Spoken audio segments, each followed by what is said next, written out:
Thank you so much for joining us tonight for our webinar, Caregiver Stress and Burnout.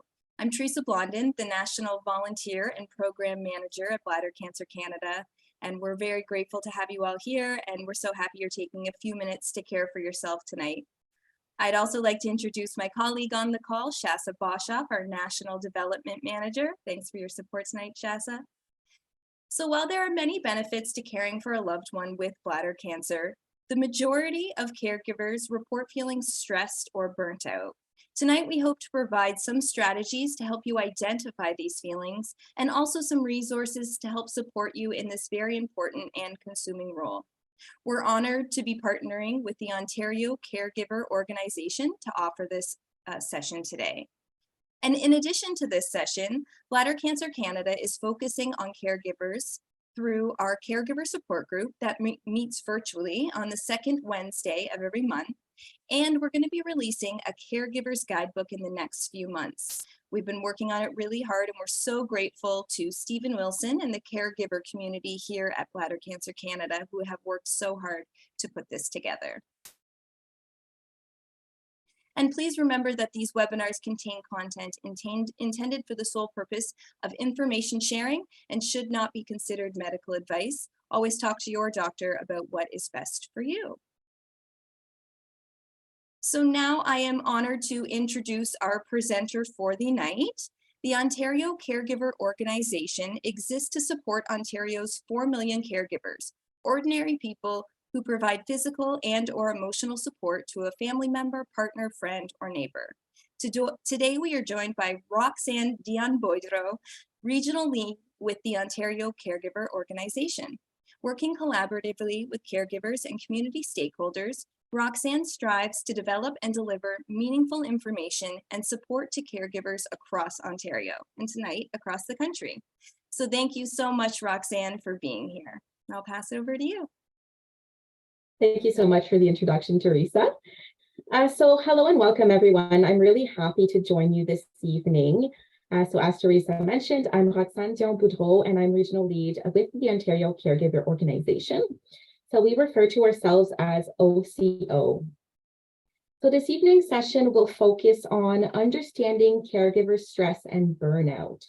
So please feel free to participate throughout the presentation by commenting in the chat box, and I will be happy to partake in some Q&A at the end of the webinar as well.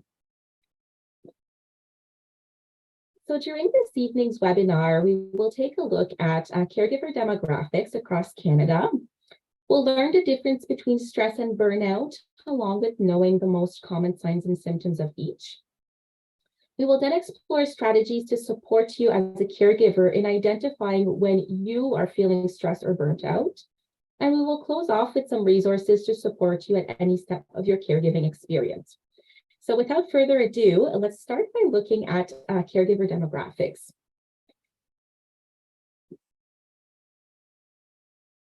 So according to Statistics Canada's 2012 General Social Survey, there are approximately 8.1 million caregivers in Canada.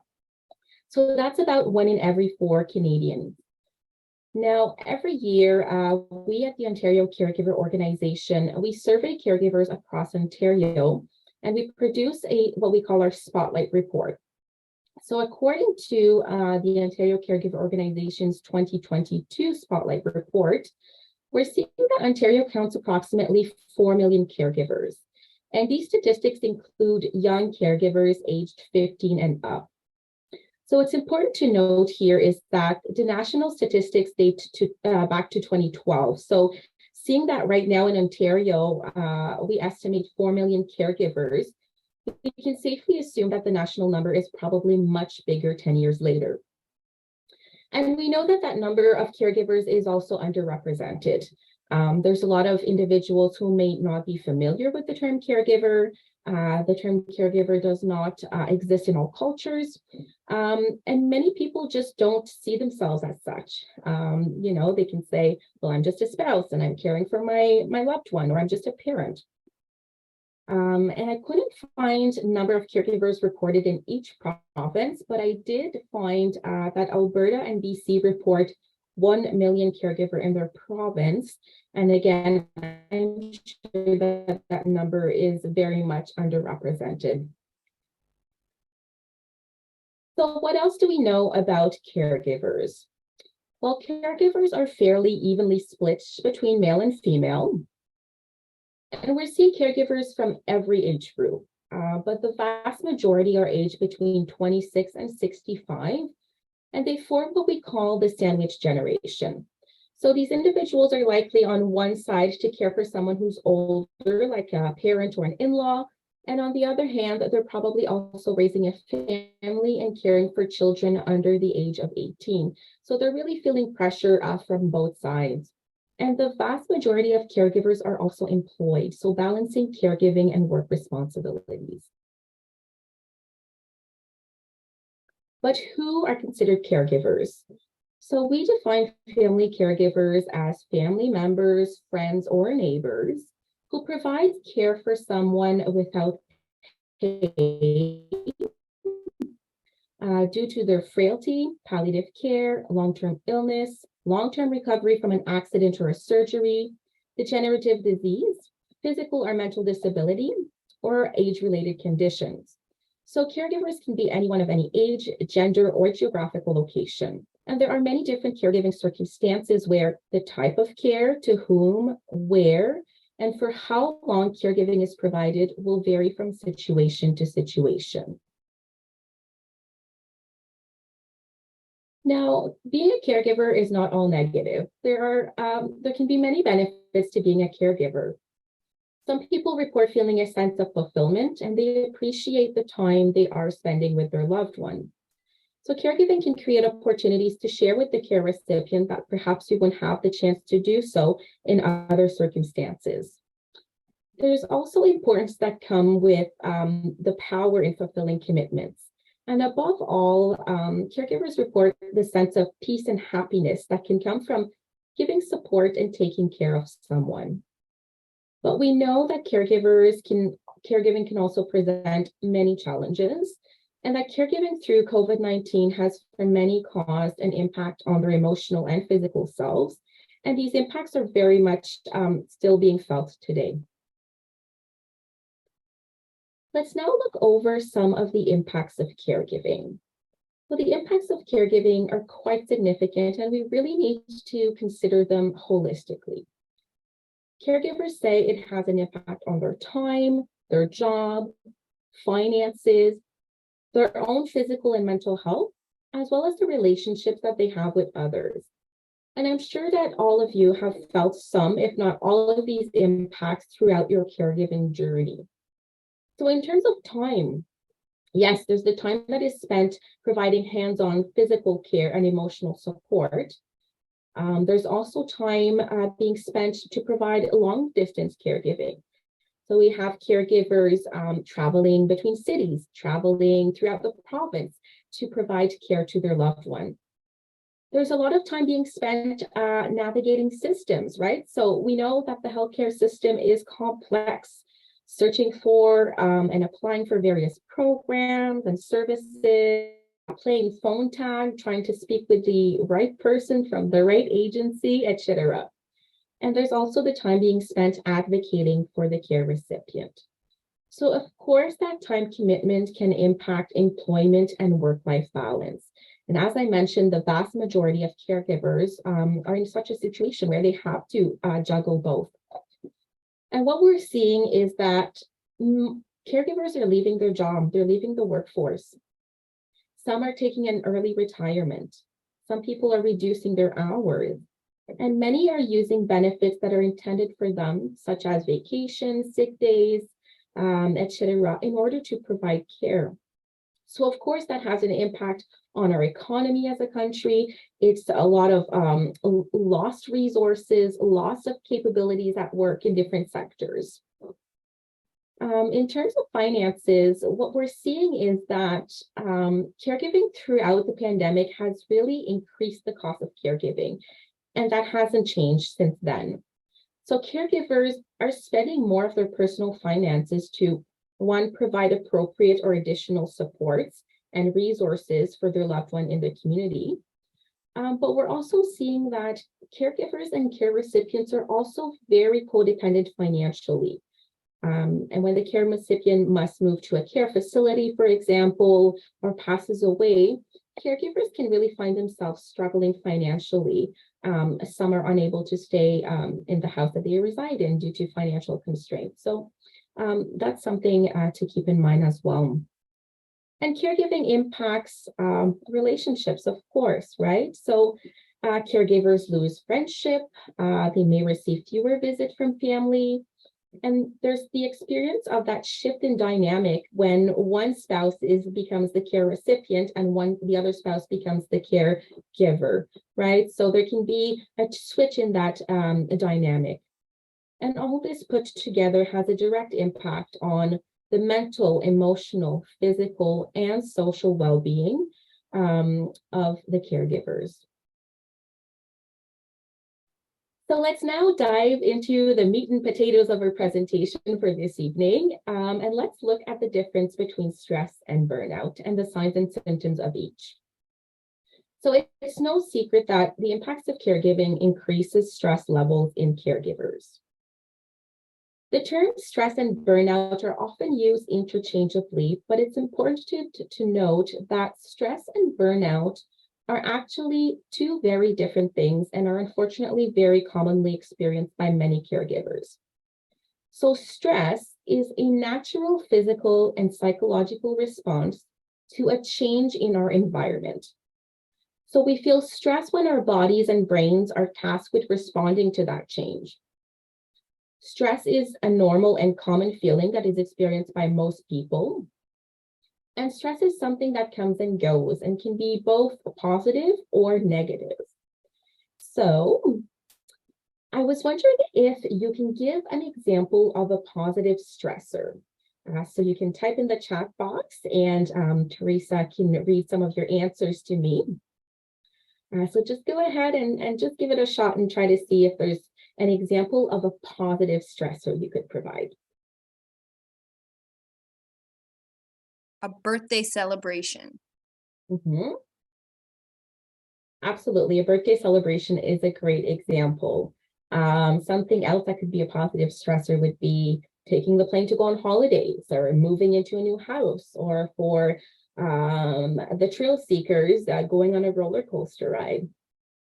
So a positive stressor is something that you choose and you really want to do, but that still induces a stress response in your body. Now, I'm sure that you can give an example of a negative stressor. So let's try that one. So if you want to comment in the chat box and let me know or give me an example of a negative stressor.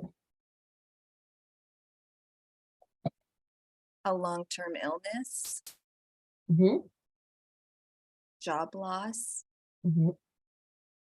Treatment. Absolutely. So these are all great examples. So a negative stressor is usually an unexpected event, right? So as we mentioned, somebody is diagnosed with an illness. Your care recipient had a fall and required hospitalization, or someone in your family had a car accident. So these are all examples of negative stressors, unexpected event. But now stress is generally associated with a short-term event. So often the caregiver can see the end of the event and the resolution of that stress. So it's important to remember that as stress levels rise and more stressors impact you as a caregiver, you can start to feel normal, but your mind and your body are still going to feel the effects of stress. And that long-term activation of the stress response puts you at risk of many health problems as well. Including but not limited to anxiety and depression, headaches, heart disease, sleep problems, weight fluctuations. So just to give you a few examples. So here are some examples of the most common effects of stress that you can feel on your body, your mood, and your behavior. And so just note that stress and burnout often have overlapping symptoms. Just give you a couple seconds to look at the symptoms.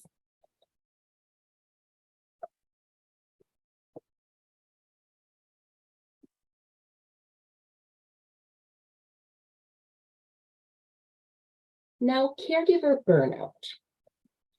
Caregiver burnout is a state of physical, mental, and emotional exhaustion. So when one feels that they can't find any hope. So burnout is the response to extended or prolonged stress. It occurs when our ability to cope with stress, so what is often called our resiliency, becomes overwhelmed. So you begin to experience burnout from the accumulation of stressors in your life and that prolonged exposure to stress, right? And we know that if it's a long-term illness, that period of stress will probably be a very long one, right? So we're going to review the more common signs of burnout in the next slide, but it's important to note the more common factors that can lead to caregiver burnout. So the first one is lack of support. So we know that our healthcare and community support sector are often very resource depleted, right? So there's staff shortages. There might be very long wait lists for services that you're looking for yourself or for the person you're caring for.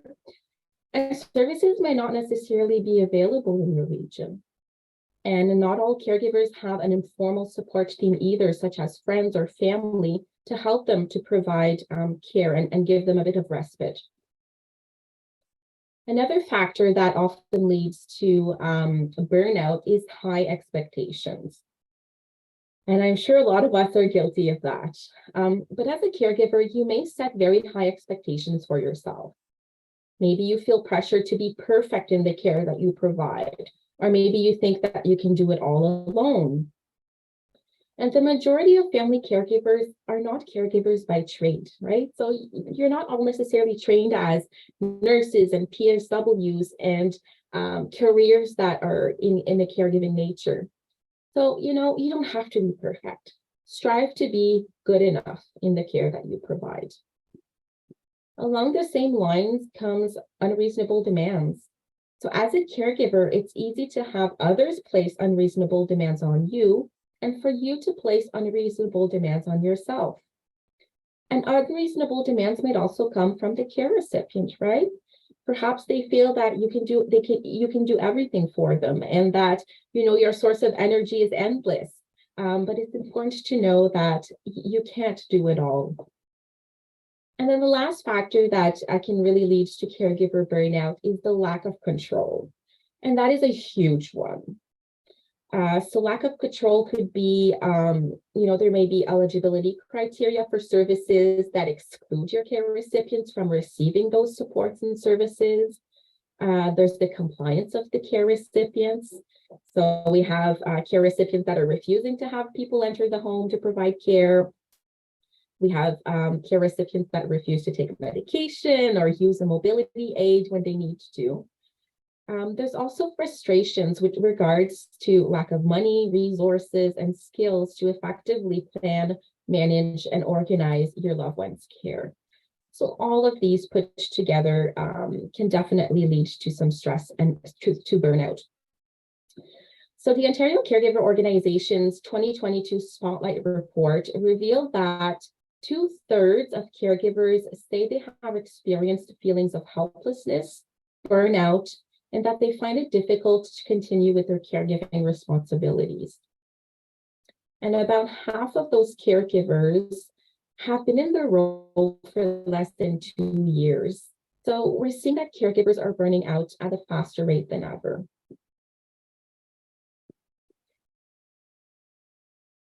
So here are some of the most common signs of burnout. It's important to note that you don't need to be experiencing all of these to be in a state of burnout. So some of the signs include withdrawing from or losing interest in activities you once enjoyed, neglecting your own physical and emotional needs. So maybe you've stopped exercising and eating well, or you've isolated yourself from family and friends.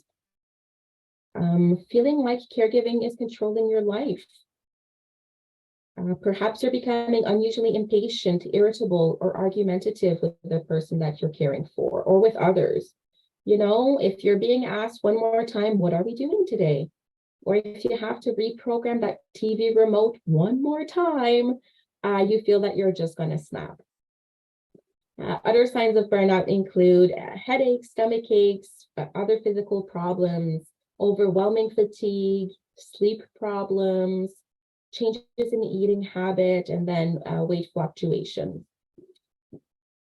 So caregivers will experience these at different stages of their caregiving, and oftentimes these feelings will become normalized until, as I mentioned in the earlier slide, we don't notice these feelings anymore, but the toll is still being taken on yourself.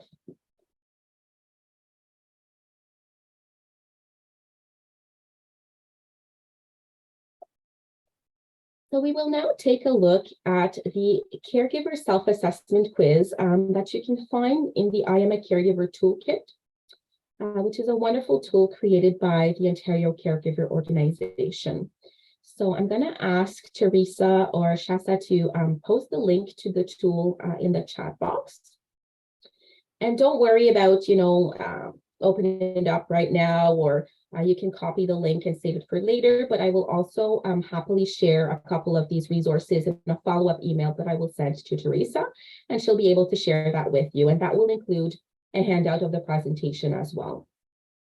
But for this evening, for the benefit of our session, we will do the quiz together. So I will read out the questions, and you can take note of your score for each question. And when we're done, we're going to be able to, I would ask you to add up your score, and we'll go through some of the scores together. So there are 9 questions in total. So I'm going to go ahead and start reading some of the questions. And if you notice here from the slide, different answers. So never is 0, sometimes is 1, often is 2, and almost always is a 3. So as a caregiver, I find it difficult to balance work, family, and caregiving responsibilities.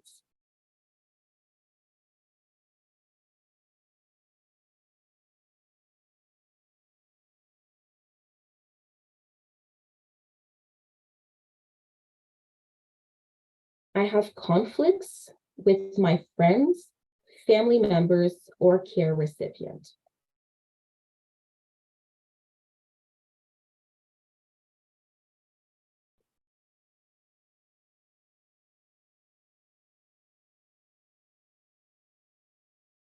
I worry that I'm not doing a good job as a caregiver.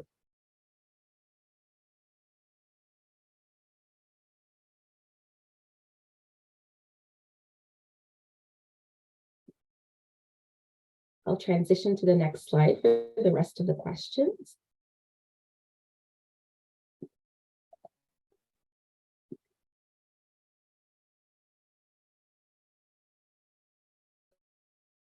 I feel guilty. I feel anxious.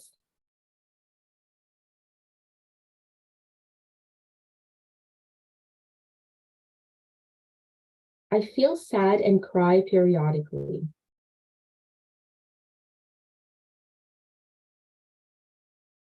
I have problems with sleep.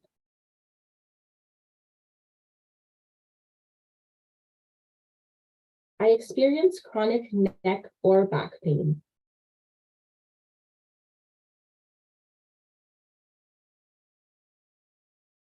And the last question is, I have tension headaches.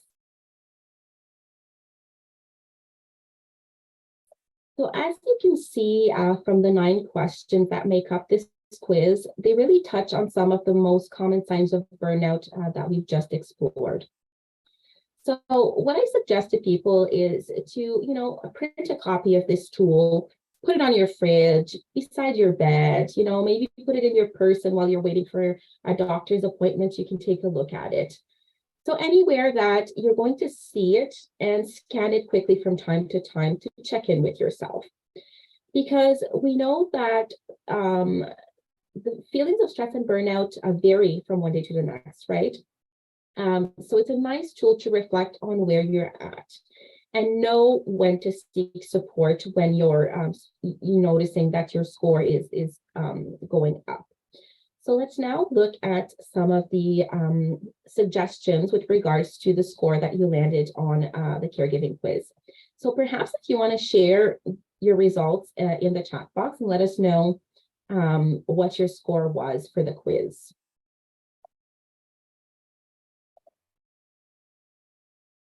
So you can see here that the lower you are on the score indicates you are likely managing well, and the higher you are, the closer you are to burnout. Okay, so I see here somebody has 11.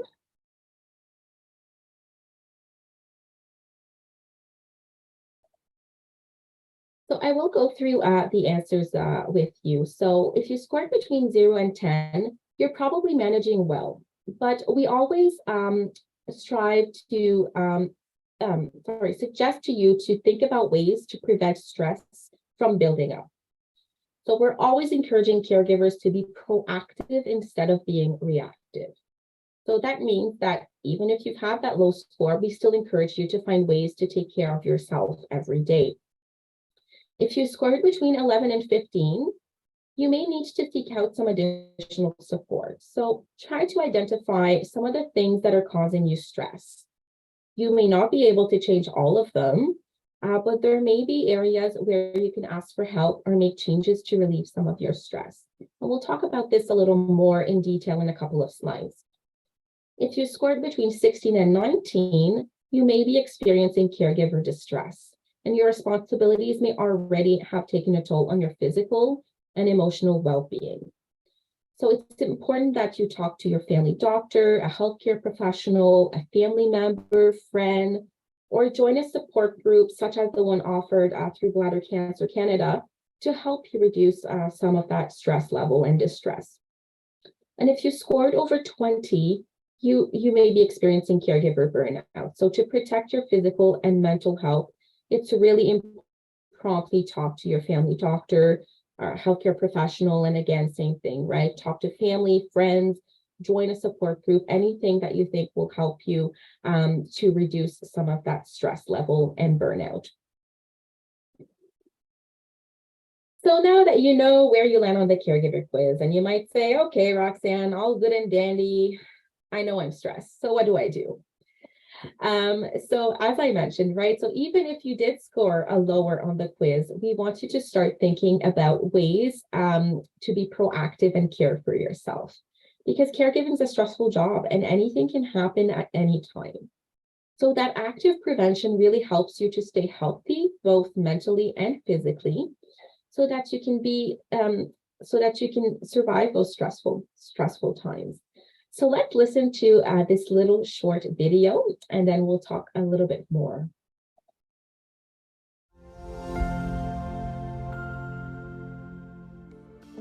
Caring for someone else means taking on responsibility for their needs and well-being. You are their lifeline. It's stressful, and you may feel there's no time to focus on your own needs, or that supports to help reduce your stress just aren't available. Regardless, unchecked stress of caregiving can undermine your mental health, and you need to be proactive. So how do you promote your mental well-being with limited time? First, let's look at some simple self-help strategies like doing something for just a few minutes that inspires you, relaxes you, or energizes you, like music, meditation, breathwork, stretching, or things that make you laugh. Self-help strategies don't have to be time-consuming. Here's a simple breathing exercise you can try whenever you feel stressed. It's called box breathing. First, you inhale slowly using a deep breath, filling your belly for the count of 4. Then hold your breath for a count of 4. Exhale for a count of 4. Then pause for a count of 4 before inhaling deeply again. Repeat until you feel more grounded. Give it a try and see if it works for you. And when you have some time, spend it outdoors. Just being in the fresh air and seeing and hearing what is around you stimulates your senses and calms your mind, which helps you feel instead of think and will promote living in the moment and peacefulness. Journaling is another convenient strategy. Writing down anxious thoughts and feelings helps process them and lets you slow down and ask yourself what you need and want from others to maintain your energy. It's also a chance to reflect on the contribution you're making as a caregiver, even when you worry it's not enough. Remember, being kind to yourself goes a long way to promote your mental health. Social support strategies are also important. Learn how to ask for and accept help from others. Try listing your daily tasks and see what you can delegate. Make time to talk, text, or visit with family and friends, or reach out to your faith community. Or connect with other caregivers either one-on-one or through the Ontario Caregivers Peer Mentor Program, or by joining a support group. Finally, seek professional help when self-help and social support just aren't enough. Talk to your family doctor for a referral, or use the 24/7 Caregiver Helpline for information on mental health services in your area, or free online mental health resources delivered by professionals, including webinars, virtual group coaching.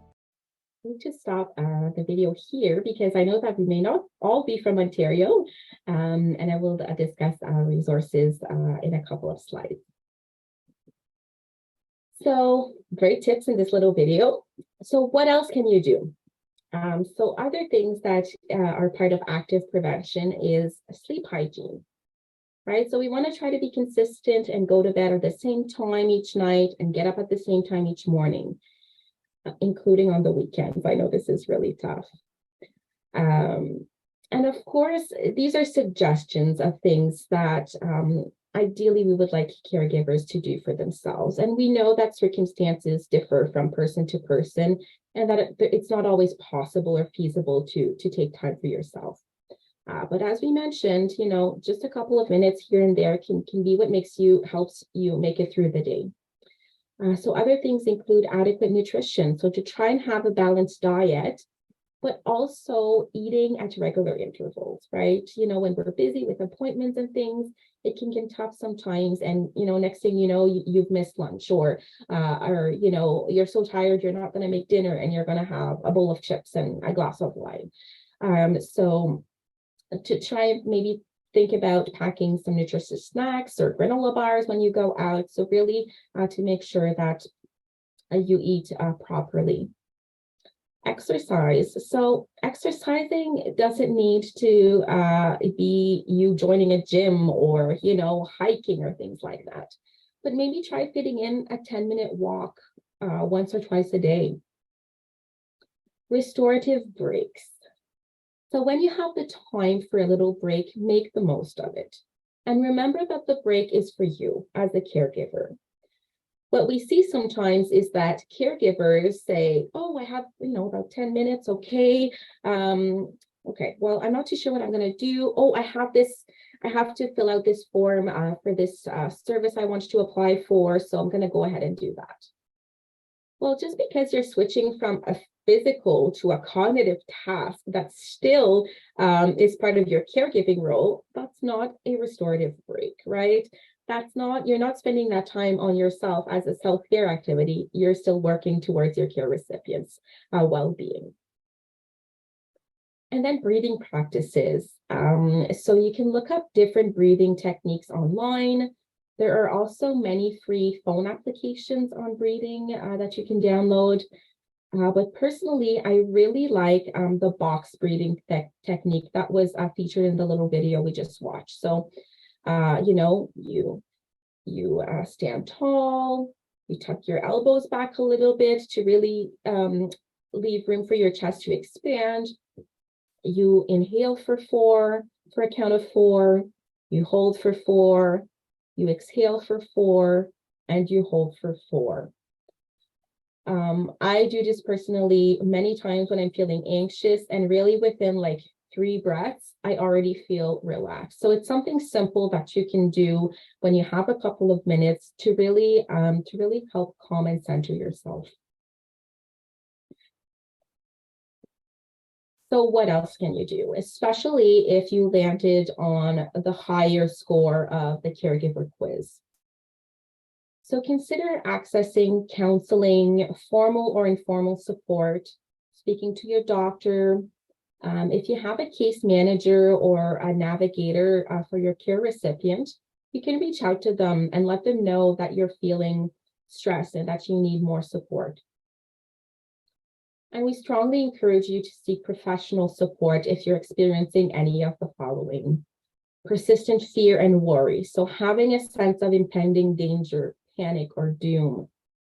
Persistent sadness. So experiencing crying spells, crying over nothing at all, or crying about small things that normally wouldn't have bothered you before. Financial loss. So, if you had to stop working, or you're using personal finances to support your care recipients and now you're really strained, it's important that you seek support for that as well. Nightmares or flashback of a traumatic event. So their caregiver PTSD in caregivers is a thing. And we do have a wonderful episode. So the Ontario Caregiver Organization, we have a podcast, and we do have an episode that is on PTSD in caregivers. If you're experiencing disruption to your family life, so if you're a caregiver, you're also raising a family. So you're finding yourself not being able to care for your children anymore, or you're facing a separation or a divorce because of the toll that caregiving is being taken on you. Again, a really good time to seek support. If you have a restricted social life, like you no longer have the time or the energy to socialize with family and friends, or you rarely see anybody else but the care recipients. Poor self-care. So if you're neglecting your personal hygiene and you're not sleeping and you're not eating well, these are all indications that you need support. Use of drugs or alcohol to cope. So if you're drinking more than the recommended alcohol consumption, if you're taking more than prescribed dose of medication, and if you're experiencing suicidal thoughts, thinking you wish you weren't alive, or that your friends and family would be better off without you, then we want you to seek support immediately by phoning a crisis line or 911. Okay, so here is another sheet that you can find in the I Am a Caregiver toolkit. So oftentimes we hear that part of the challenge with caregiving and why caregivers often feel stress and then leads to burnout is the lack of support that they have. So this little tool, this little sheet you can find on page 3 of the Caregiver Toolkit. But really, I encourage you to customize the list or create your own for that matter, so that the activity list is up to date and reflective of your experience, right? So if we look at the list here, maybe you're not helping your care recipients with bathing. Maybe you're not doing lifts and transfers. So just make sure that the list is up to date and really reflects the tasks that you perform during a day for the care recipient. Now, my challenge to you is to try and think about delegation and if there are others who could do some of these tasks as well. So for example, is there someone that could drive and accompany your care recipients to their treatment or doctor's appointment? Could someone pick up medication from the pharmacy or run errands for you? So things like that could help alleviate some of that stress and some of that burden that's on your plate, right? So that you have a bit of time for self-care and to really focus on you. You can also think of formal supports. So you can put in place things such as Meals on Wheels to help cut back on some meal planning and preparation, or you might want to seek some housekeeping services to help you with that. So for many caregivers, just doing it yourself may feel like a faster, more effective way to get things done. But I would argue that you can save those tasks that only you can do for you to do, and then start to delegate some of the other little tasks that other people can help with, so that you have some of that time to take care of yourself, whatever that may look like for you. And we all know these people who come to you and say, let me know how I can help, or express that they want to participate, but then you never hear from them again, right? And we often see this when, we share recent diagnosis with family or friends, right? oh my gosh, I'm so sorry to hear this. I'm here if you need me. Here, I baked you a lasagna. And then these people leave and they might not ask you again if they can help. So doing your list like that and try to think about those tasks that you can perhaps delegate to somebody else is a great way to start to build your informal support team. So this provides you with an opportunity to go back to these people and say, remember, when John was diagnosed and you offered to help, well, could you come every Thursday and help with, X? So I hope that was helpful to you. As we mentioned in an earlier slide, oftentimes lack of support is one factor that leads to caregiver burnout. So that's why creating that informal care team is so important. So let's now look at self-care activities.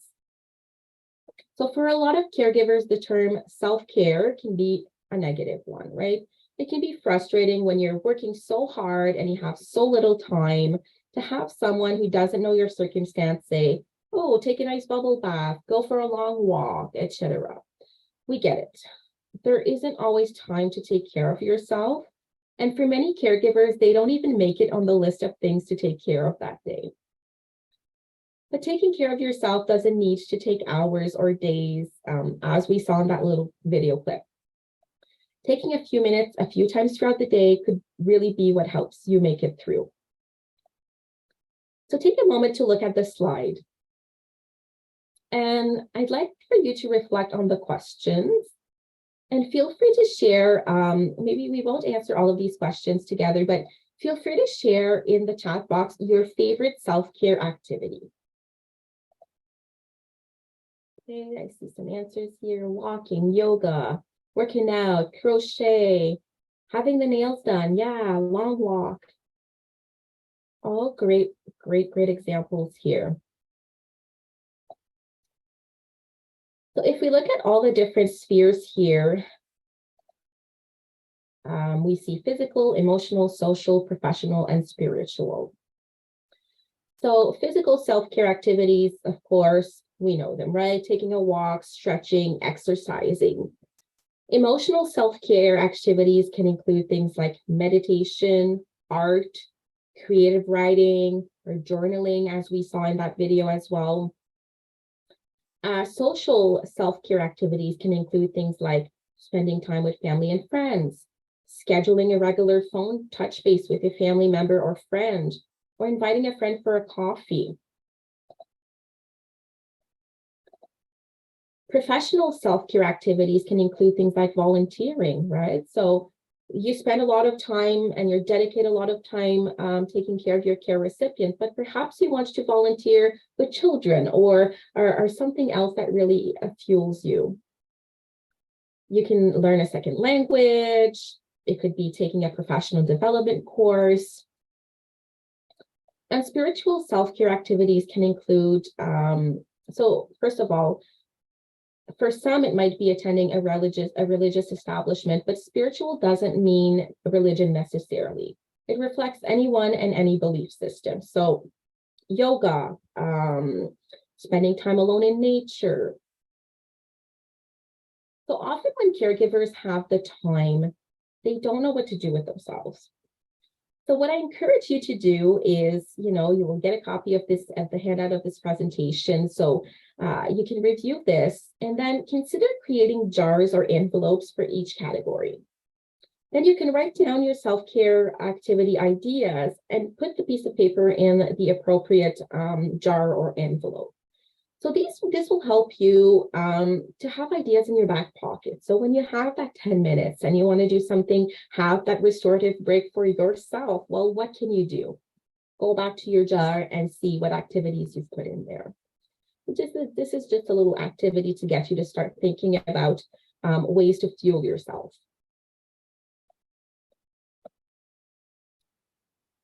So the battery analogy comes in different forms depending on who you speak with.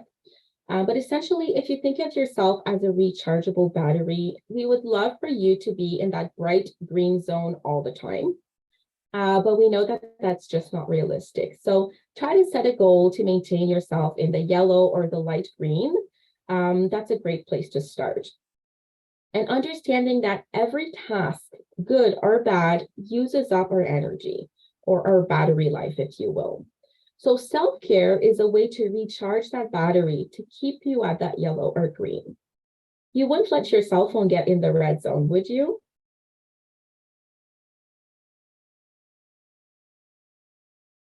So let's now explore where you can find resources to further support you as a caregiver.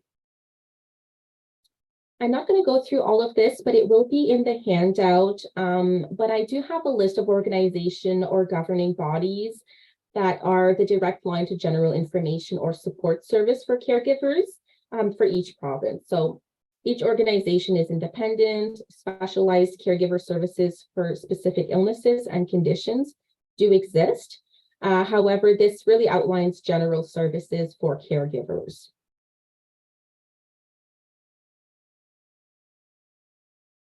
Another great place where you can find additional information and resources as a caregiver is the Canadian Centre for Caregiving Excellence, where you can also find other organizations in your province that offer disease-specific caregiver supports and caregiver resources. There's Carers Canada, and there's also Young Caregivers Association.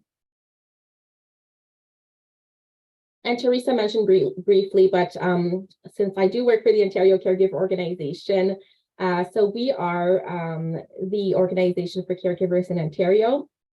We were established in 2018, and we are a nonprofit organization and a registered charity.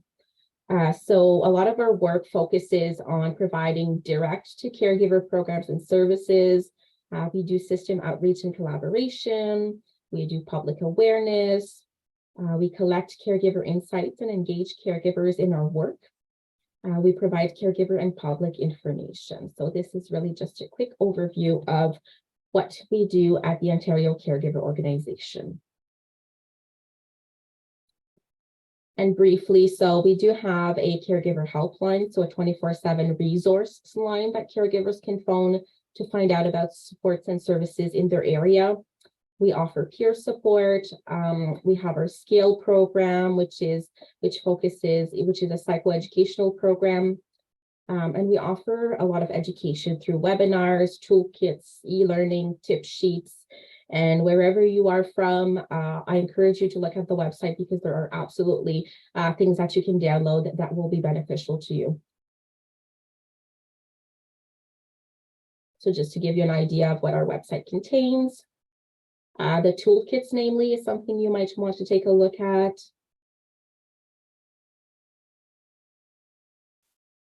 And I know that we're getting close to time here, so I'm just going to go over quickly, but a couple of places that you can look to seek supports and programs for yourself. So the first place to start is 211. So 211 exists throughout Canada. And 211 connects people with the appropriate information and services within their community. So it's confidential. You don't even have to give your name or personal details. And so many provincial caregiver organizations also provide a caregiver support or resources line. So I encourage you to visit the website for your provincial caregiver organization to see what's out there for you, or call 211 and they will absolutely be able to direct you. So peer support, whether it be a one-on-one support, a one-to-one peer support, or support groups, or peer support groups, I really encourage them. I won't go through all of the benefits of what a peer mentor can bring, but you can read it later.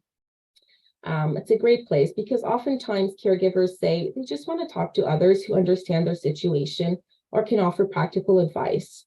So, and I'm sure that Bladder Cancer Canada's caregiver group is a great place for you to start as well. And before we jump into questions, I'm just going to highlight 90-second caregiver. So you can register for 90-second caregiver through the Ontario Caregiver Organization's website, or you can register directly through 90second.com.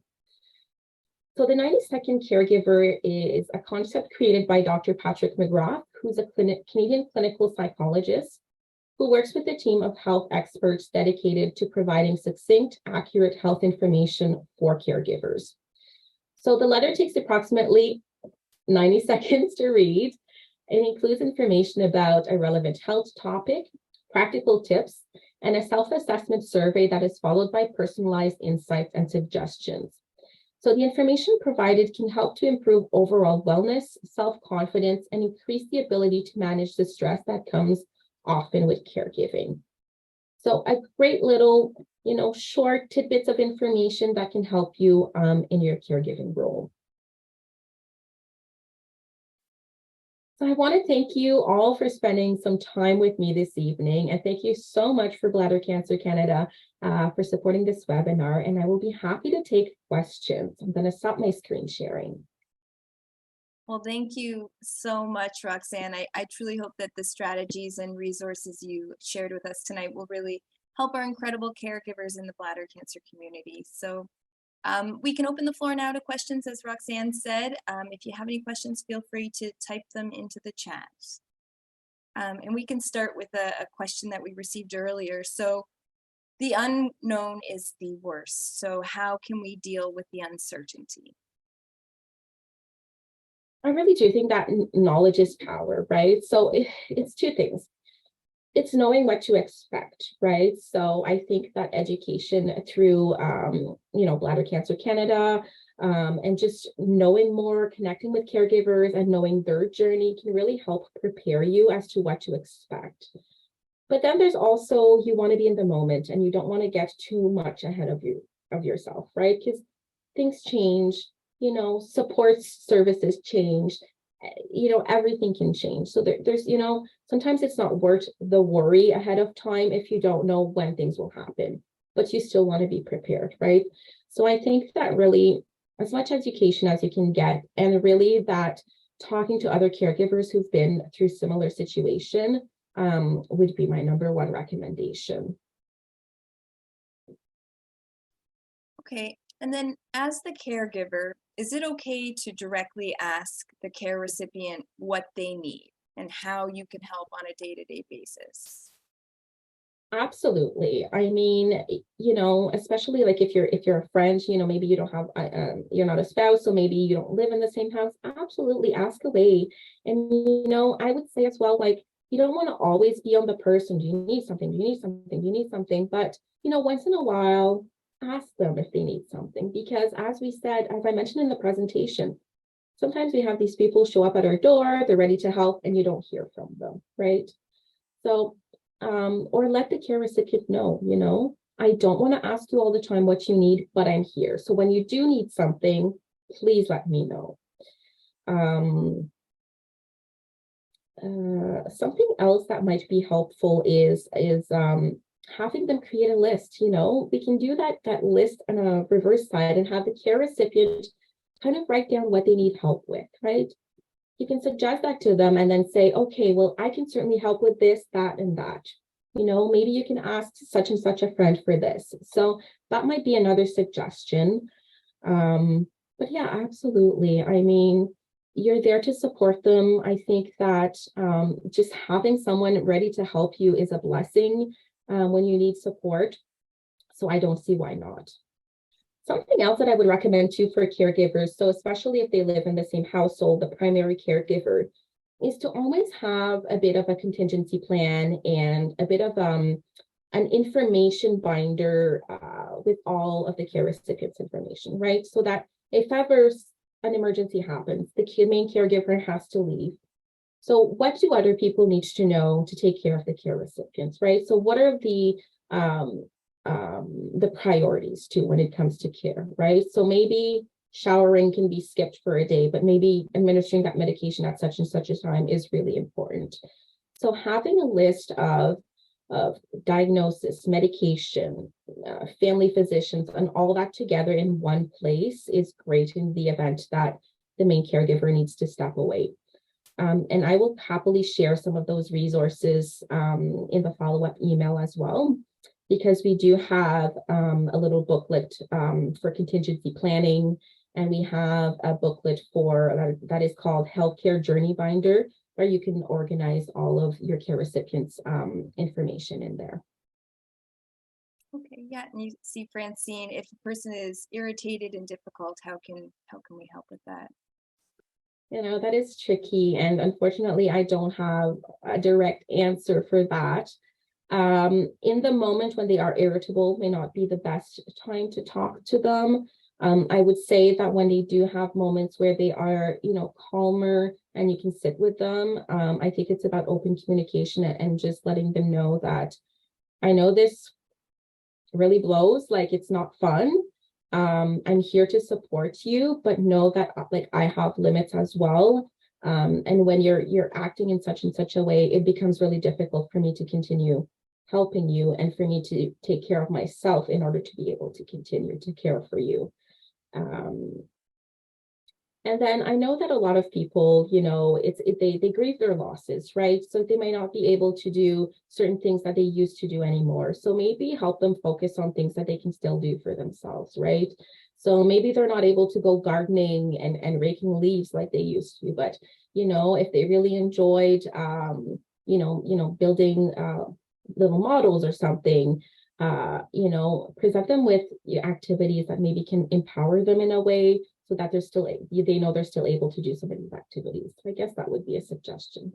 How would you support a caregiver who is dealing with burnout, but they're resisting seeking help? Yeah, that's difficult. I would say that a great thing is you've listened to this presentations. You can find out about the resources available in your province, in your region, and suggest that to them. Offering them to, if you have the capacity to help them out, offering them a break is certainly something that can help. Just be there to listen. I think that's the biggest suggestion here is just be there for that person, listen to them. We don't have the capacity to change everything, but definitely one, supporting them through resources, and two, just being that listening ear can really go a long way. Okay. Great. Well, thank you so much. So to wrap up, I just wanted to share information about our caregiver support group. So if you would like more information about our caregiver support group, you can email Mary and Cynthia, our volunteer coordinators, at caregivers@bladdercancercanada.org. Shasta is going to share some links in the chat right now. So if you enjoyed this session, please check out our other upcoming educational events posted on our website. You'll see the link in the chat, the direct link to the website there. Our next session is an in-person event planned for Hamilton, Ontario on May 18th. And our next virtual session we're scheduling for June, and it's going to focus on coping with a cancer diagnosis.